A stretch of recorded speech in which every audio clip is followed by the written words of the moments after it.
The HR onboarding process is critical for integrating new employees. It ensures they are welcomed, informed, and prepared for their roles. This process involves clear goals, necessary inputs, desired outputs, and the actors involved in making it effective. The essential components of the HR onboarding process include orientation, training, compliance, and integration. Each component plays a vital role in ensuring a smooth transition for new hires into their positions. Before the onboarding process can start, certain conditions must be met.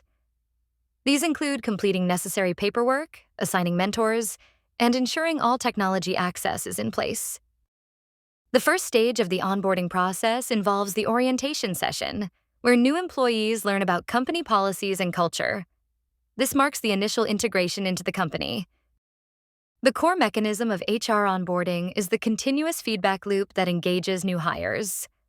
Regular check-ins, training evaluations, and adjustment of onboarding strategies ensure an effective integration.